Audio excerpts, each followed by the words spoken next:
अस्सलाम वालेकुम वरहमतुल्लाह। नमाज में कुल 13 फ़राइज़ हैं। दोस्तों, बहुत अहम नमाज का मसला है। फ़र्ज़ कहते हैं, अगर नमाज में आपका छूट जाए तो आपकी नमाज सजदा साहब से भी नहीं होगी। वो 13 फ़राइज़ कौन कौन से हैं, ज़रा ध्यान से इत्मीनान से इस वीडियो को देखिए। जो बात समझ नहीं आती तो आप मुझसे पूछ सकते हैं। बदन का पाक होना, जिस्म का कोई भी हिस्सा नापाक हुआ तो आपकी नमाज नहीं होगी। कपड़ों का पाक होना, कपड़ों में कपड़े नापाक हुए तो नमाज नहीं होगी आपकी, ठीक है। नमाज वाली जगह का पाक होना, जिस जगह पर आप नमाज पढ़ें उस जगह का पाक होना ज़रूरी है। अगर वो पाक नहीं हुई तो आपकी नमाज नहीं होगी।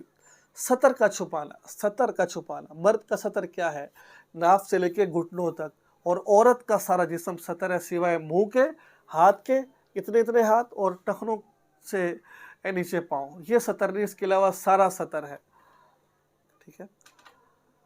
अल्लाह अकबर। और इसके अलावा नमाज का वक़्त होना। कुछ लोग कहते हैं हम सफ़र पर जा रहे हैं, हमने ज़ोहर के वक़्त जा रहे हैं और हमने असर की नमाज़, जब तक असर का वक़्त नहीं होगा आप उसकी नमाज़ नहीं पढ़ सकते। जब तक ज़ोहर का वक़्त नहीं होगा आप ज़ोहर की नमाज के लिए नमाज का वक़्त होना ये बहुत ज़रूरी है, फ़र्ज़ है। जिस नमाज का वक़्त वो पढ़नी है। हाँ, ज़ोहर की नमाज रह गई है, क़ज़ा हो गई है, तो आप असर के साथ पढ़ सकते हैं। लेकिन ऐसा नहीं है कि जो बाद वाली नमाज उसको पहली नमाज के साथ पढ़ना। क़िबले की तरफ रुख करना ये फ़र्ज़ है। आप जहाँ नमाज़ पढ़ें क़िबले की तरफ मुँह करके नमाज़ पढ़ें। नमाज की नियत करें कि मैं नमाज़ पढ़ रहा हूँ, कौन सी नमाज़ पढ़ रहा हूँ। ये तो 7 नमाज शुरू करने से पहले के थे, ठीक है। अब नमाज शुरू करने के बाद कौन कौन से हैं।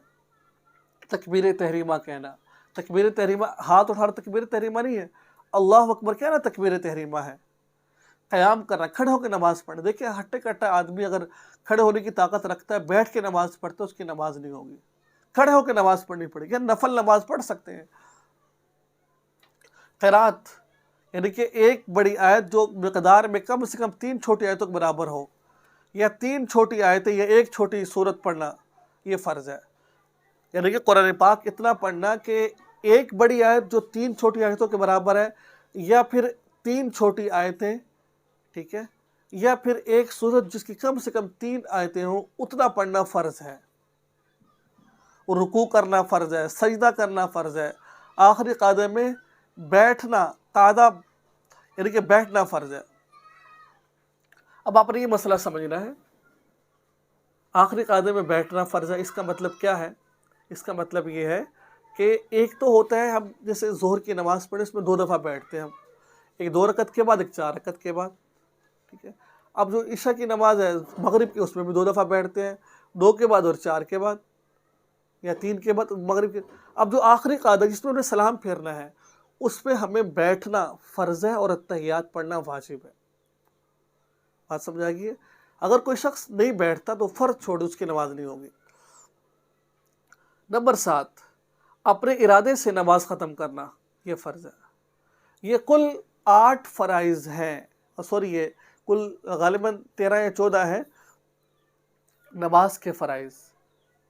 तो ये फ़र्ज़ है, इनके छूटने से आपकी नमाज नहीं होगी, चाहे जानबूझ कर छोड़े, गलती से छोटे हों। सजदा साहब से भी आपकी नमाज नहीं होगी। ये था आज का मसला। दुआ में याद रखें। चैनल को सब्सक्राइब करें। अस्सलाम वालेकुम।